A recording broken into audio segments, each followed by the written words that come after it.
Okay guys, Rich Currie. This one here is Module 2, and this one's entitled Understanding a Niche and How to Figure Out What a Niche Really Is. Now I'm going to tell you, we're going to go through some stuff here that's very, very, very important. I kind of think this is probably the holy grail of internet marketing. You really got to get this right, and you've got to get your keywords right. And the keywords will be the next module, but that's going to be based off of this. And get yourself, pause the video if you want, get yourself a pen and some paper and write this down. I cannot stress enough, you've got to get this right and you have to get your keywords right. If you don't, I don't care, you can build the best looking website and have the best product in the world, you will not be successful with it. And this is all going to eventually tie into the last module of search engine optimization. So you got to pay attention here. This is where the rubber meets the road, okay? The deal with internet marketing, if you build it, they will come, as they say, doesn't work here, okay? You need to get the foundation and the fundamentals correct right from the beginning, or you're done before you even start. So pay close attention. What I want to explain to you here is most internet marketers, myself included, excuse me, when they're doing a niche will always use this as an example, and I guess I'm no different. It's probably a pretty good example. Let's assume for a moment you're thinking about doing a site about dogs, okay? You love your animals or even cats or something like that. Excuse me. And at first glance, you say, well, I really have a passion about dogs, and that's great, and, heck, I'll just do it about dogs, okay? Well, on the surface, dogs are, okay, that's a good deal, but when you use Google, and we're only concerned about Google here, okay, for this, the MSN and Yahoo really don't apply. MSN really doesn't apply anyway. We're really only concerned about Google number one because Google is the mother, and Yahoo occasionally. But for doing this, you want to use Yahoo, and this is just a rough outline. There is much, much more to this, but if you start off this way, you'll be good. So let's assume that you're going to do dogs, okay? Well, if you put dogs inside of, do a Google search for dogs, you'll see that, and this never changes a little bit depending upon the time you do it and so forth, but on average, when I did it, I got 211 million returns, okay? Now, realize that some of those may be stories about dogs and that type of thing because we're not using quotes. When you use quotes on a particular term, what happens is you get a little bit more pinpoint whereby it only focuses on the term. And a lot of people have some problems understanding it. So let me give you just a little bit of an explanation of that. It is true 90% of the time, let's say.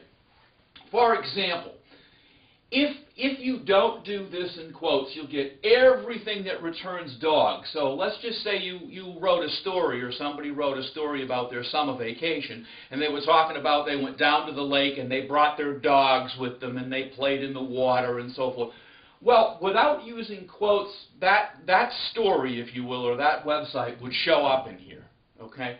If you use quotes, you may eliminate that, but this is such a short keyword term that it may not. But the longer you get your terms out and you use quotes, the more that you do narrow it down. And again, we're only looking at competition to start, to get you a place to start to pick your keywords. Okay, that's what we're looking at here.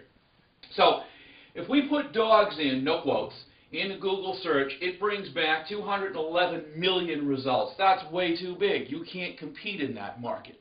Okay? So what we need to do is we need to, what they call, drill down. Narrow this down a little bit and create some other searches here so that we bring those numbers down. Okay? So let's say you still love dogs, but you want to do something a little bit more pinpoint focused. Let's use an example of dog collars, okay? Now, if you put dog collars in, it returns 2,210,000 results. See, obviously, we've moved down here quite a bit. Now, still way too high for competition, but you see, as you start to extend and basically drill down is the terminology, find something that's a little bit smaller of a focus, you'll see that the numbers are coming down. And this is a process. And this is the process that you want to use initially just to kick around your ideas and see what your overall competition is before you move on to the next step. I mean, this is not the begin all and end all, okay? But it's a process you want to go through. Now, still being too much here. So what we want to do is let's take it out one more, okay? Let's go leather dog collars, for example, okay?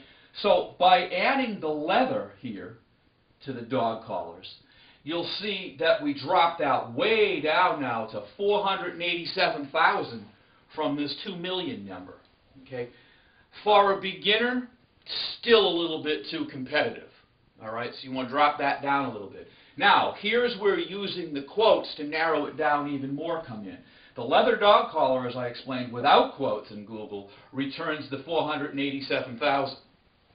When you put the quotes in and you do the same keyword phrase, this is called a keyword phrase, if you will, it returns 104,000. Okay, so you can see we're getting smaller. Now we're starting to get to a point where you can work. Okay, now I would say for a pure beginner, this is probably still just a little bit too much competition. Okay, so you have to decide that yourself, but I'm just telling you it probably still is a little bit steep for a pure beginner. For someone who's not a pure beginner and knows how to build websites and how to market it and so forth and so on, you can compete in that niche. But for the beginner, you'll get slotted until you learn some things. So now let's break it down one more step. Okay, let's drill down to another niche. Again, all still related to dogs. Okay, so now you've got personal dog collars. So say maybe you want to make personalized dog collars as an example.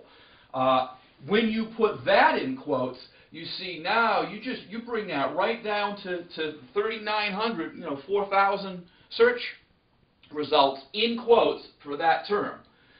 Now that's workable, okay? So it may be a little bit small, but remember this is just an exercise on how to get from your big heading, your big idea, to focusing it down into a smaller niche idea. Okay, so this is the first step. So now if you're down around here, you may be able to work with that. In the next module, we're going to talk about keywords. Okay, so if you think this is something that you can work with, then this personalized dog collars right here is now going to become one of your keyword terms. Okay, and in this case, would actually probably call it a long-term keyword. Long tail, keyword. And basically all long tail means is that the longer this phrase gets, it becomes a long tail keyword. In other words, just dog alone or dog collars would be one keyword. If you extend that more, leather large dog collars, that becomes a keyword, long tail keyword phrase, just so that you know the terminology. So this is what you should be using to initially find a niche. Now, you can continue going on and on and on here so that you get different numbers. For example, you could do dog care products, shampoos, specially formulated toothpaste, things like that. And so you just use the same theory until you get a workable number. Now, a lot of people have asked me, what do I consider a good number in here? Well, I'll give you a real brief explanation of that. It's different depending upon what it is that you're doing, and it's different depending on your expertise, okay?